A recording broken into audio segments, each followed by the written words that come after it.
Hey everybody, welcome back to the LuckyDog podcast. This is your host, Elias Roush. This podcast is sponsored by EliasRoushMedia.com, photo, video, digital media production.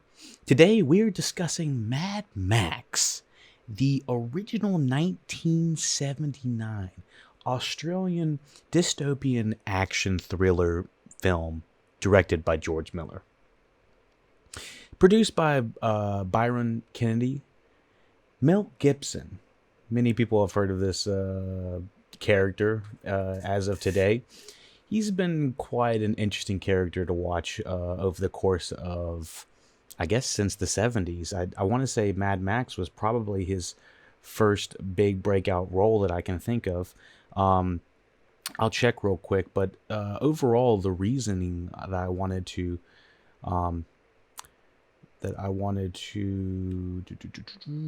Okay, so yeah, film work. Here we go. He's been in a ton of things. Okay, so yes, the first real big film franchise that Mel Gibson has starred in was, I think, Mad Max. He was also in I Never Promised You a Rose Garden and the Joan Greensburg novel. That's his film debut. Summer City was right after that, and then came Mad Max 2 years later. He was also in a movie called Tim in the same year. I have not heard of that. I actually haven't heard of most of Mel Gibson's career as an actor until Mad Max in 79, and then eventually again Mad Max 2 in 81, and continuing on, Thunderdome was in 85. And then most people know Mel Gibson's acting career strictly from the Lethal Weapon franchise, which I'm kind of in the dark about. I'm actually never seen a full Lethal Weapon movie. I've seen scenes and I've seen clips and I've seen it memed a whole bunch, but I actually have not seen the 87 Lethal Weapon with Gibson playing Martin Riggs. So what's the reason for checking out Mad Max 1 today? The reasoning I wanted to check out Mad Max 1, well, I had never seen the original series. I had only seen Mad Max Fury Road, the one that was released in 2015. Pretty much got all the accolades, all the awards, and everyone agrees that it's one of the most mind-bending, mind-boggling, most high-octane thrillers of an action in the last 10 years. And I gotta say, I was really interested to see what the origin is of this franchise. So we're not going to talk too much about the personal life of Mel Gibson. I just wanted to kind of touch on where he was in his career when he took on Mad Max. I believe everyone took a very small chunk of a check when they originally signed on to do this, because it was created on such a low budget at the time. $350,000 to $450,000 is not very much at all. And directed by, I believe it was George Miller's first movie. Yeah, this is his first movie, which is kind of impressive as a writer and a director. You can tell that it feels like kind of like indie roots, and that they keep saying that we have this apocalyptic wasteland of a future, but there's not exactly a budget for that. So they kind of have to be extra creative with what they're doing. And their way of saying that we're in an apocalypse in the future is basically everyone's wearing BDSM gear, very tight leather type shit. It's very 80s in that way. But I gotta say, I like the steampunk aesthetic. I think aesthetic is going to be the number one word for this podcast, mostly because Mad Max as a concept in this first movie feels way more hinging on the aesthetic of the world and the apocalyptic road warrior kind of feel. And it's not so much the story is kind of light. The story is kind of light, and I'm even going through the synopsis and everything on it, the plot. It is pretty, pretty trim. There's not tons of things happening. Let's go a little bit more into detail on the details of Mad Max. So, we'll figure out why he's called Mad Max and all this. Mel Gibson stars as Mad Max Rock, Rockatansky. Did I get that right? I know this is like an Australian name, but I might have got that wrong. Rockatansky, a police officer turned vigilante in a near future Australia in the midst of a societal collapse. Joan Samuel, Hugh Keays-Byrne, Bryn, Steve Bisley, Tim Burns, and Roger Ward also star. James McCausland and Miller wrote the screenplay for A Story by Miller and Kennedy. Principal photography for Mad Max took place around, in and around Melbourne for about 6 weeks. The film initially received a polarized reception upon its release in April 1979. I will say that this movie is a little bit slower than I had anticipated. I know that the pacing of movies has dramatically increased with regards to like story and character development. Normally within 15 to 20 minutes, you kind of understand the motivations of everybody. But it's a lot more laissez-faire with Mad Max. I feel like the setup for this film is almost rooted in the first,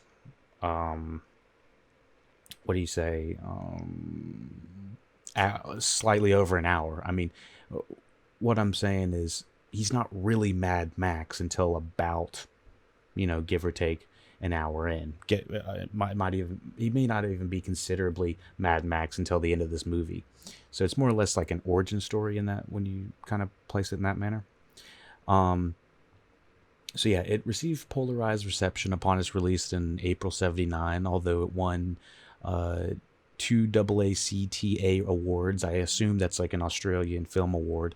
Let me see. Australian Academy of Cinema and TV of Arts. Yep. It was filmed on a budget of $400,000.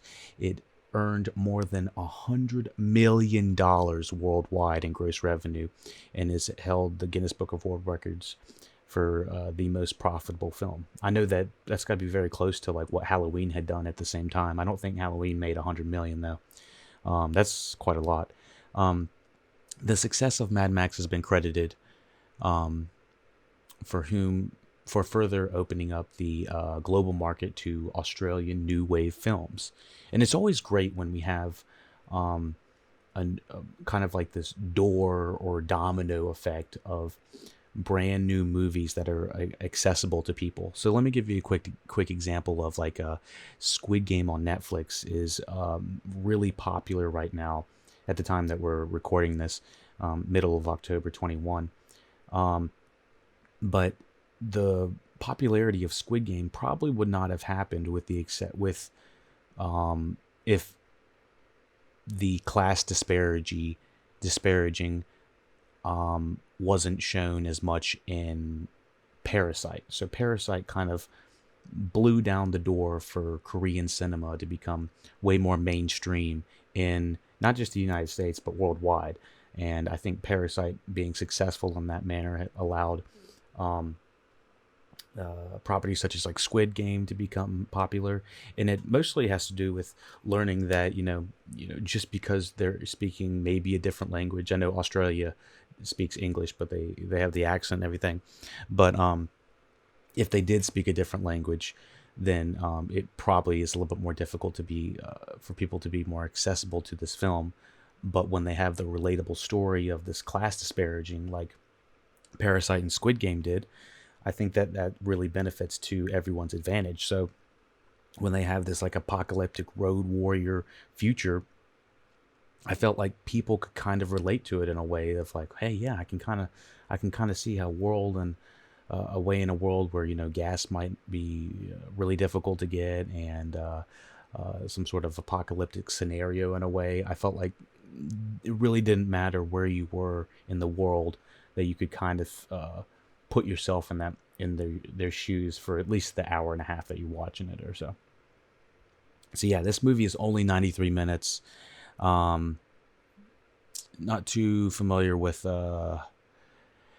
David Egby, who is the cinematographer, but I like the music. Same guy is known for Brian May, same guy that's known for Mad Max and Mad Max 2.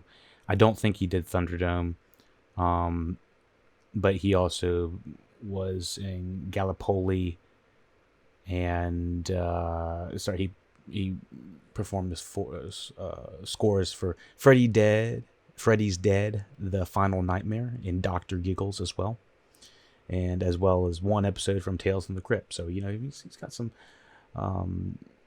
interesting franchises under his belt. Unfortunately, composer died 97 at the age of 62, so he didn't complete anything after that. And so let's let me give you a quick rundown of my interpretation of this movie. I definitely think that it's worth a watch. You have some of the most interesting villain characters or antagonists in this franchise are in this movie. Toe Cutter. I'll talk a little bit more about them in spoilers and stuff like that. But I think it's Keays-Byrne, who plays Toe Cutter, actually comes back in Fury Road, and I don't want to like kind of go back and forth saying what happens at the end of this, but I gotta say that it's an interesting introduction. It is clearly done on a small budget. They have George Miller is using every single shot he can. He's using every single dollar he can to show the most he can in all of his shots. I really do believe that he was trying to push the boundaries for this type of cinema. I had read that he was actually not even a director. I think he was he a doctor or something like that? There was a reason that he wanted to create Mad Max, and I think it was like kind of. I think he was seeing a bunch of wrecks coming in from people in bad car wrecks, and he wanted to make a movie that was kind of like wear your seatbelt kind of thing.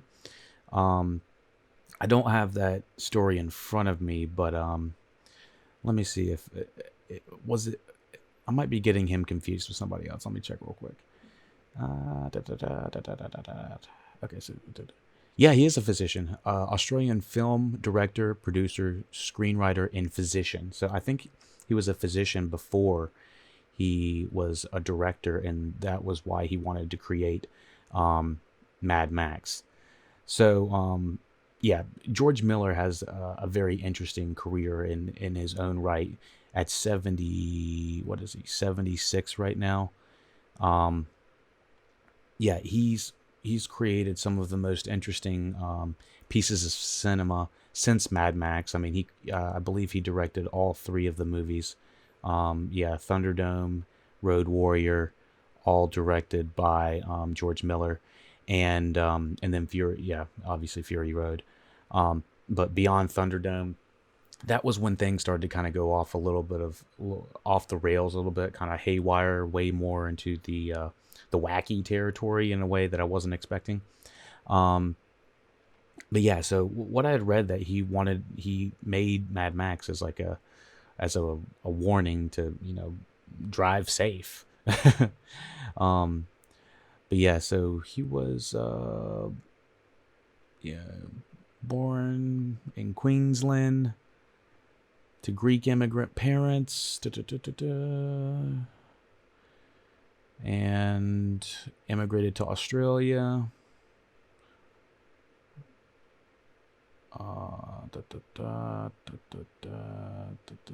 Four fraternal twins. Had 4 sons, fraternal twins, George and John. Oh, so he has a twin.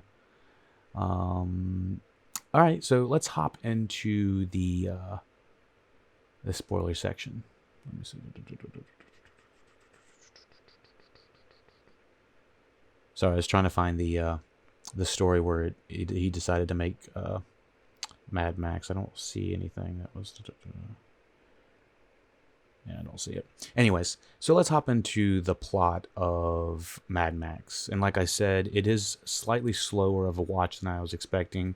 It's heavily based on aesthetic, and it's a little bit goofy here and there, but it kind of is tonally bouncing between a drama and a low-key simmering thriller, but you just don't know exactly what's going to happen at the end, sort of.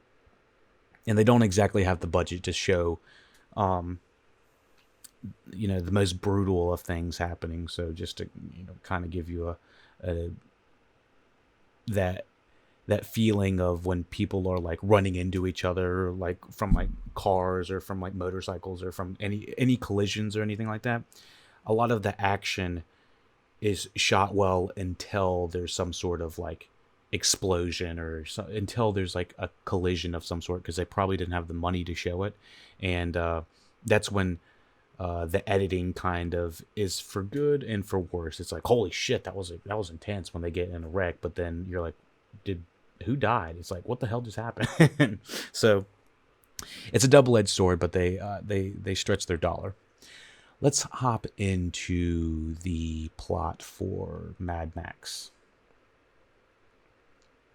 And again, you can have this review in full and early on patreon.com/LuckyDog Also check out LuckyDogPodcast.com. Here's the plot. Spoilers ahead. In a near-future dystopian Australia, berserk motorcycle gang member Crawford, Knight Rider, Montezano, I think I said that right, kills a rookie officer of the Main Force Patrol, the MFP.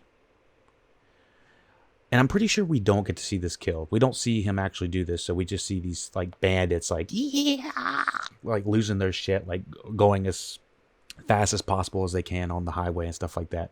So they don't exactly know what's coming after them, except for the fact that they, they're just going ape nuts. And he's going crazy. He's like going on like this like monologue. He's like, you don't know the Night Rider, the rider that rides at night. It was like, all right. And so, and who is he saying this to? Is he saying this on like some sort of speaker or something like that? I kind of blurred, honestly. Anyways, so yeah, they kill a rookie police officer on the MFP, Australia's Highway Patrol Unit, and escapes with his girlfriend in a pursuit special. So yeah, they are in like these V8s looking Fast and Furious with the damn car thing on the top. The motor coming out of the engine and shit like that. So they're driving one of these things like going real fast. He's like, "This is the Night Rider. You don't understand. I'm fucking fast. We're gonna go real fast. I'm gonna go at night. I'm gonna ride all day. You don't understand." So.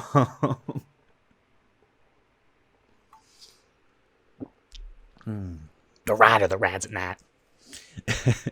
Knight Rider manages to elude other MFP officers before the organization's top pursuit man, Max Rakatansky, disrupts his concentration during a high-speed chase, resulting in his death in a fiery crash. And so when Mel Gibson's like, responding to this and everything, he's like driving, he's like, fucking bro, fucking fast and furious and shit like that. And then when they have like these, when they run into something or explode into something or run into like a tree or something like that, it's like the camera will like show everything going super fast. The editing is just like the car, the outside, a wide shot, what they're gonna hit, the other person, what they're gonna hit, two people right. It's like, oh, everything's going so fast. And then he's like, the Night Rider's like driving like crazy, and then the camera will like zoom in on the antagonist or whoever's about to run into something on their eyes, and they're really it's like straight up like Looney Tunes right before they run into something. So yeah, I thought that was pretty funny. But yeah, at the MFP garage, Max is shown a supercharged V8 powered Black Pursuit Special, which the cars are a part of the allure and the benefit of understanding Mad Max is saying that these are real gearheads and stuff like that. It's almost like if the Fast and Furious was taken to the desert or something like that in the future. They really like their cars. They just don't have the parts, and they don't have tons of gasoline and stuff like that either. Honestly, I had a lot of Fast and Furious slash what was it? Point Break vibes in this as well. I know it's kind of like those are random, but kind of in the same realm. You know, cars, fast, thieves, crime. Okay, so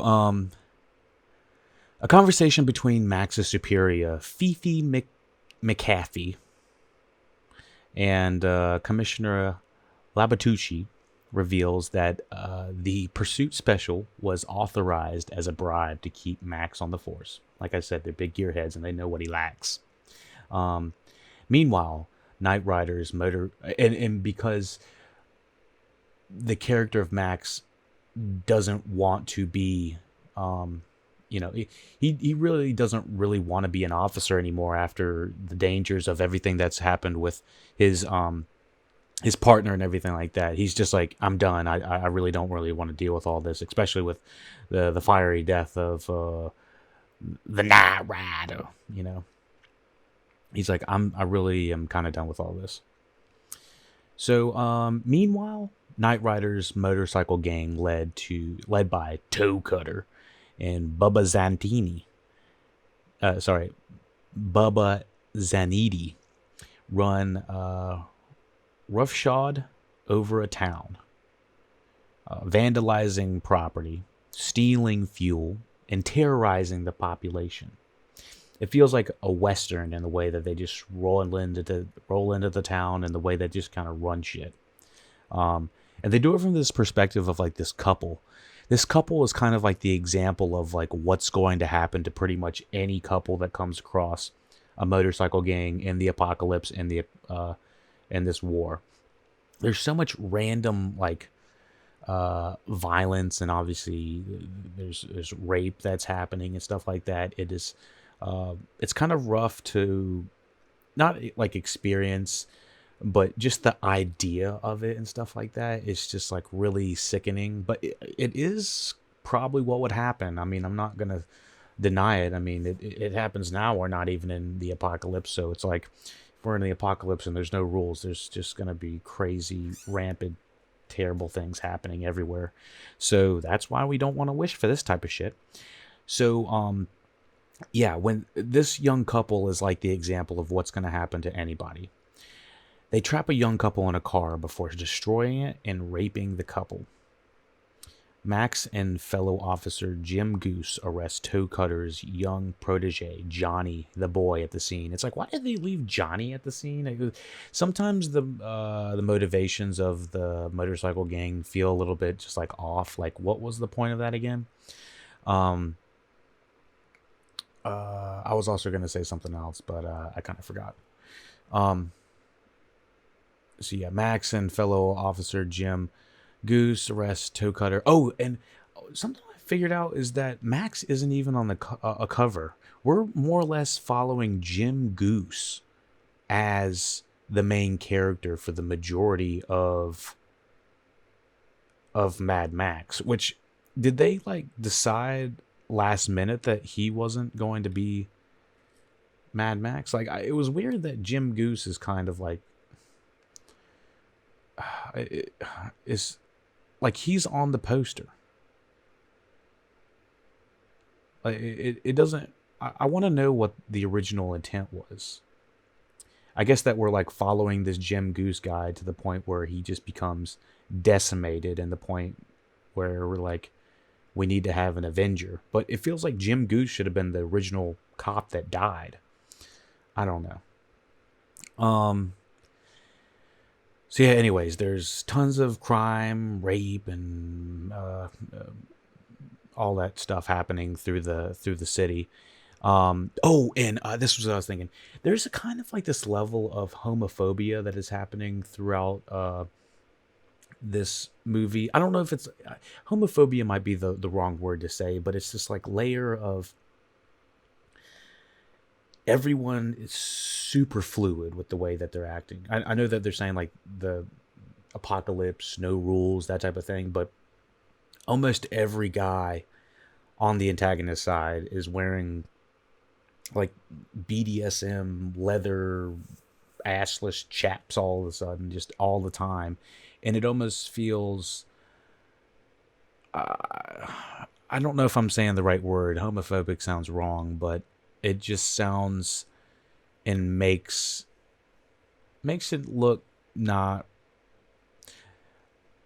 I don't know. It looks very binary in the way that it's portraying people that are possibly gay, and I'm not really sure if it would be the same interpretation we would have today. And I understand that we had the Mad Max 2015 movie, which essentially did the same thing. I mean, they weren't all wearing assless chaps, but they were still in that kind of same realm of being questionably, homophobic.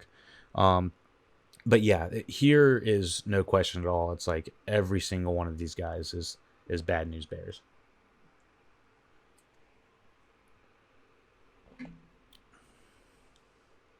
Chocolate rain. Some stay dry and Jim Goose feels the pain. Chocolate rain. All right, so they arrest Toe Cutter's young protege, Johnny the Boy, at the scene. And Johnny the Boy is just like, all right, this guy's just like unnecessary. And at this point, I think that they've said that Mel Gibson has had some of the least amount of lines in almost any franchise at this point, but he is carrying it. I'm not gonna lie that he's carrying what he's given. I will say he's a quiet type. He's a quiet type. When neither of the rape victims nor of any of the townspeople show for Johnny's trial, the federal courts close the case, which is so random. It's like, what the fuck? So he's like, this is what happens. You can just let the guy go. This is the plot contrivances that do happen in this for the antagonists are kind of ridiculous. But yeah, so the federal courts closed the case with Johnny's attorneys releasing him into Bubba's custody over Goose's furious objections. While Goose visits a nightclub in the city that night. See, this first hour of Mad Max is a Goose movie. It's really, we're following Goose.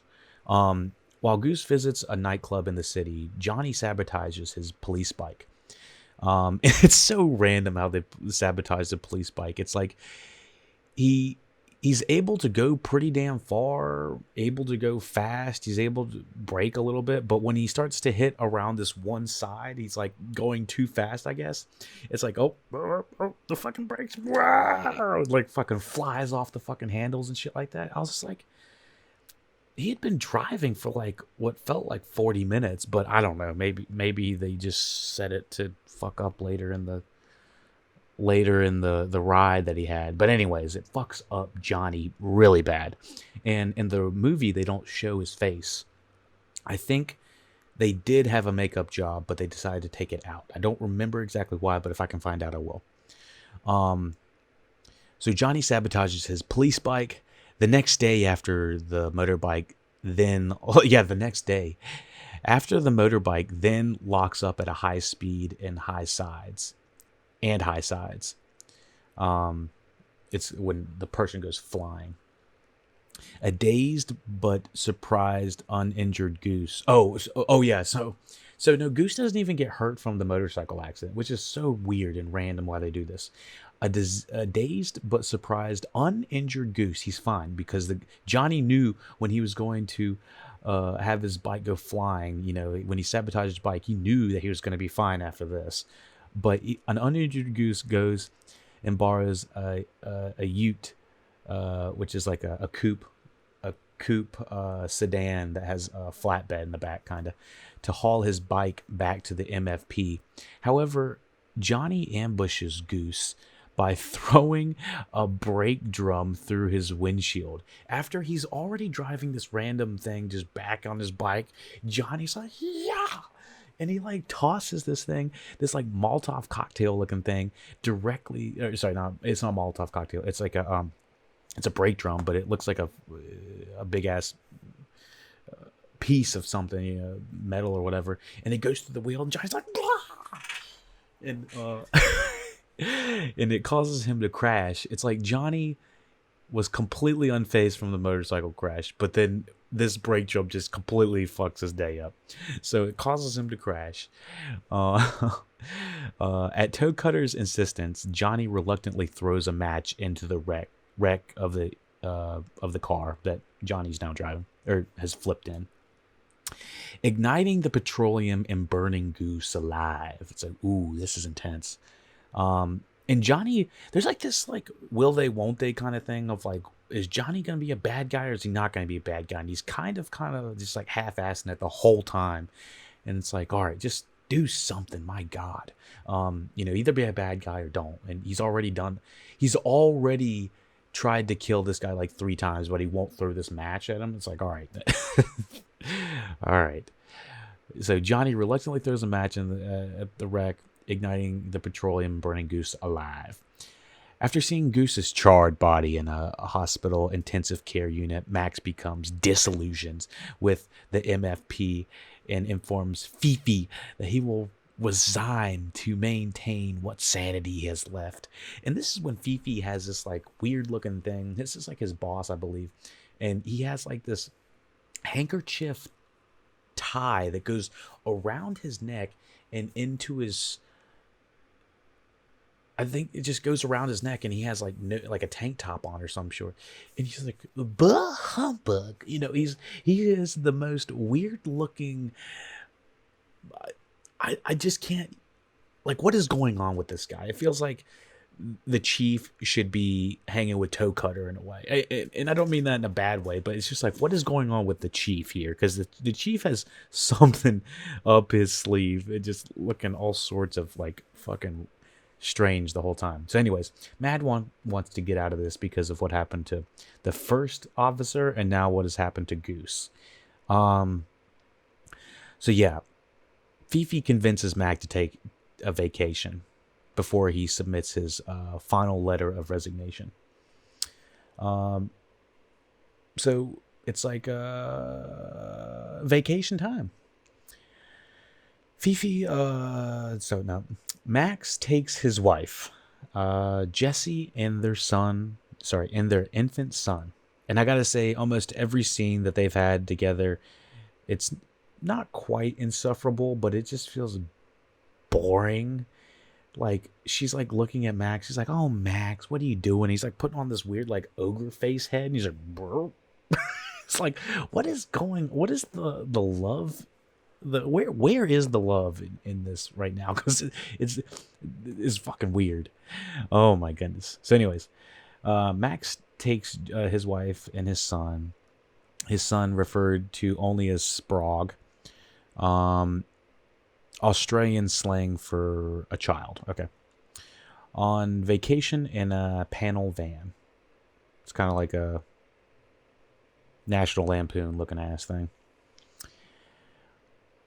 When they stop to fix the spare tire, Jesse takes Sprog to buy ice cream, which, why would you ever leave them alone after everything that has happened? After Max knows exactly how terrible this place is, how bad the people are, you're going to leave your wife and your kid alone to go grab some ice cream. I'm sure that's a great idea. And stay at this sketchy ass looking garage place while you're getting a new tire. It's like, you don't need a new tire that damn bad, or ice cream. It's about to be your ass. So anyways, they stop to go get some ice cream. They encounter Toe Cutter and his gang, and they're like, boo hoo ha, a boo, a boo hoo ha, a boo. They're like, they're what I would equivalent to in a scary movie of the birds that are like hanging in the random locations of a store, outside a store or something, when somebody's like walking out and they're like looking around and like, what the fuck? They're like, what the hell's going? That's what Toe Cutter's gang is like right now. They're like hanging on the roof, hanging around her. They're like making weird like animal noise, like I don't know what kind of animal is that, but they're making just some weird fucking shit going on. So anyways, right now it should be called Dumb Max, because he's just not thinking straight, as in leaving his entire family to go who knows what happens, with these in a damn apocalypse. I guess people are, it's so weird that they say they're in apocalypse, but it's like some things are okay, some things are not. Some things, we don't have gas, but we do have this. We got ice cream, I guess. I don't know. It's very pick or choose. In the house does not feel like it's really nice. I think it's like on the beach or something like that. Or at least the second house is. All the houses I feel like they go to do not feel like they're in the apocalypse, mostly because of the probably the money and color palette of the movie doesn't really portray, being in an apocalypse, to be honest.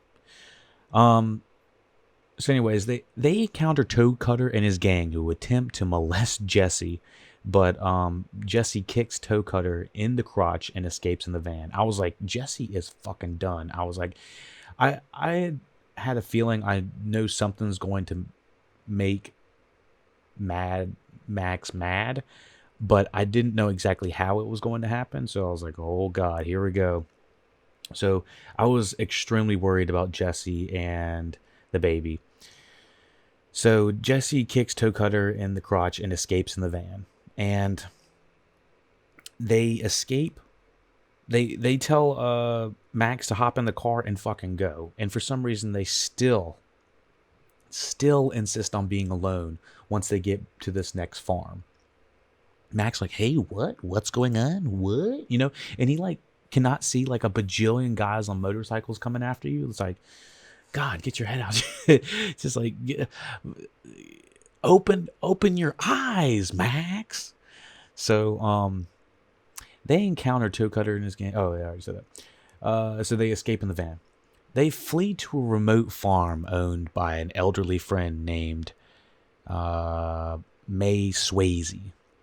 Toe Cutter's gang follows them there and ambushes Jesse in the woods. Which, this was really contrived right here, when having Jesse go completely what felt like 3 miles away from the house. It's like, we know how terrible this world is. Once again, stop going places alone. And so,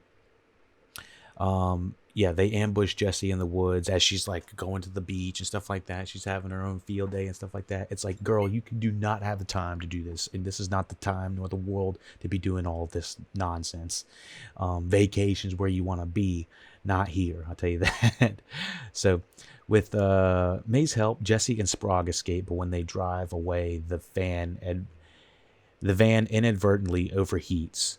Jesse and Sprague attempt to escape on foot, and this is when Max is trying to take out everybody on back at the farm, and this older lady is like a badass. I'll give George Miller this. He put some badass women in the very beginning of the Mad Max franchise, all the way through Fury Road. I was very surprised about how, Miss May was holding her own. I was like, May is doing more than half this fucking squad's doing. Put May on the force. So anyways, with May's help, Jesse and Sprague escape, but when they try to drive away, the van inadvertently overheats. And so it's like, they just start running. Like when the van overheats in the middle of the highway, it's like, all right, they gotta fucking go. So they start booking it.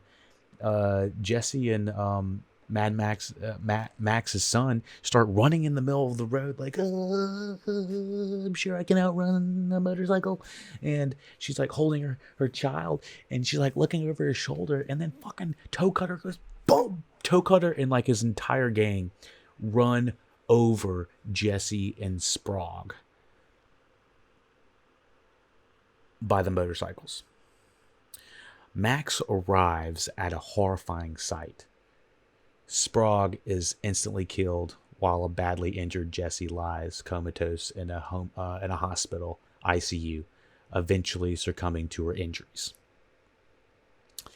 Very, very dark for how moderate, not light that this movie has been, but I don't think it shown to say that this movie was going to have the teeth like this, to take away the main character's wife and son. That's really, really dark. I know that we didn't exactly see the impact. We saw a shoe fly. We saw a pacifier fall out. We got the idea. And I think that that's really all we needed. We did not need to see a big bloody scene of Max arriving to see Jesse and his son just completely all over the damn road. That is just horrifying. And because it's so ridiculous in that way, I guess that all of it kind of coincides with each other. But I was like, I cannot believe that we spent the majority of the movie waiting for him to just kind of have his family completely iced.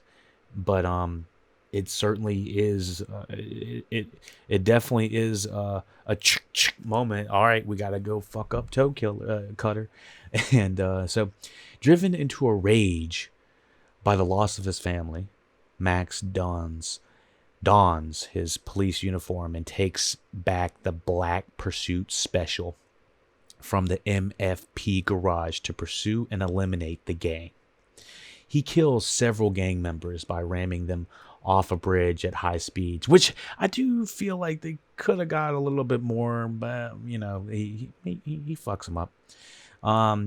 He kills Bubba when ambushed by the surviving 3 gang members and forces Toe Cutter into the path of a speeding semi-truck, which, where the hell did this semi-truck come from?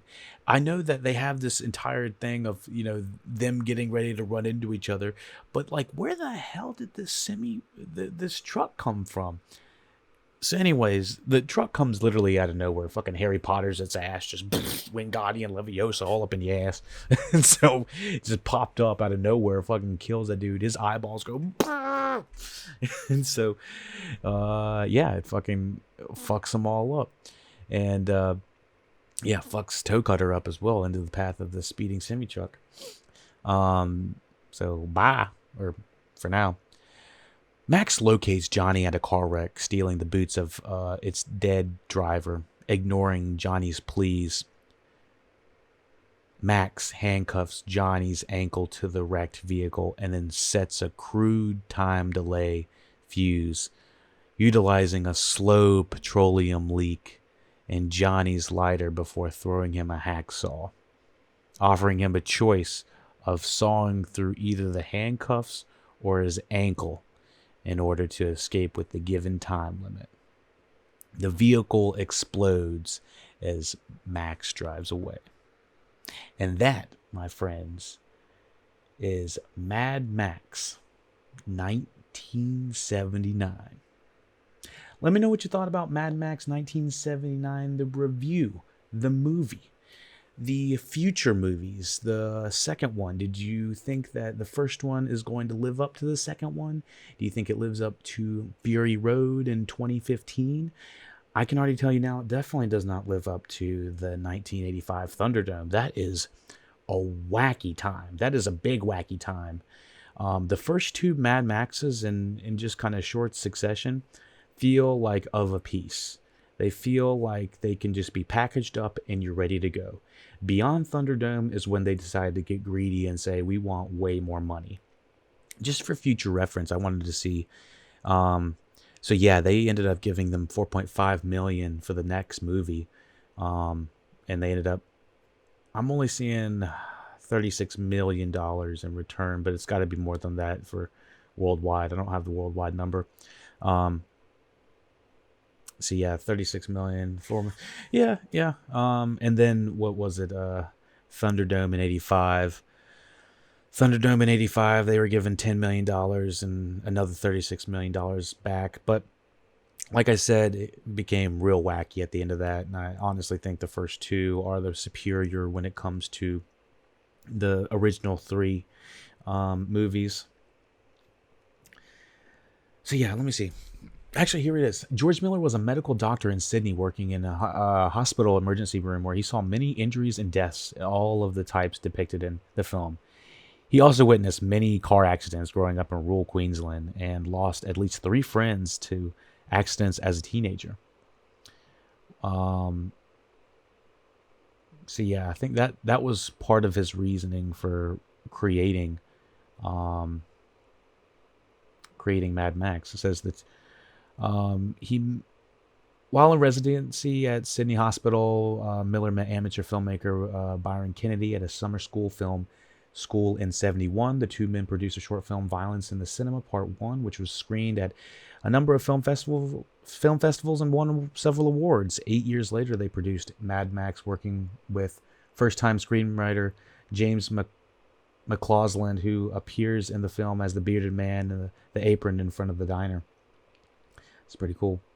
So yeah, let me see if there's anything else.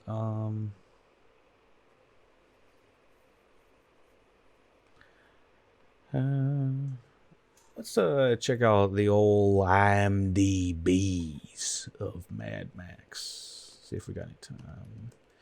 Got a little bit of time. Wow.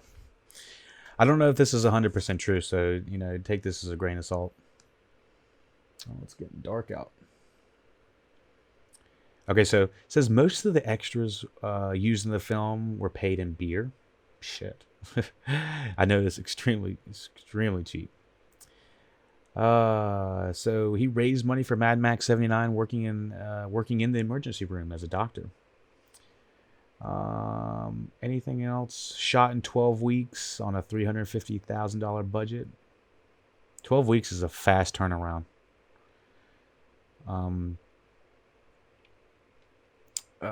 Toe Cutter changes his accent scene to scene to make his character seem more insane. I didn't realize that, actually. He is very comedic and theatrical in many of his shots.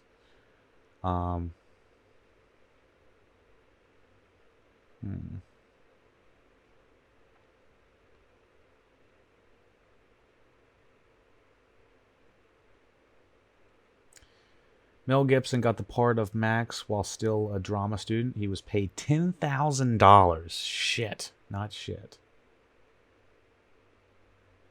Jesse doesn't use real sign language. They're just some movements that Joan Samuel made up. Wow. I don't remember I don't remember anyone using sign language in this, but there might have been. Yeah, and the iconography for this, like the interceptor car that Max drives, so cool. And just having the sand aesthetic everywhere, it's quite a film, and I think it really paves the way for wanting an aesthetic of an apocalyptic future that has all of these steampunk elements in it. And I think that it's even more relevant now, seeing the times we're living in, the things that we would need to have an apocalypse. Obviously, we're going to need these types of motors, which makes it that much more realistic. Yeah. So, anyways, thank you for listening, watching Look It All Podcast. Let me know how I can improve Look It All Podcast. Go to lookitallpodcast.com. Thumbs up, subscribe, do what you can do to support the podcast. Every single subscription and thumbs up and comment, good or bad, helps. It definitely helps interacting. So, thank you for listening, watching Look It All Podcast. Take it easy.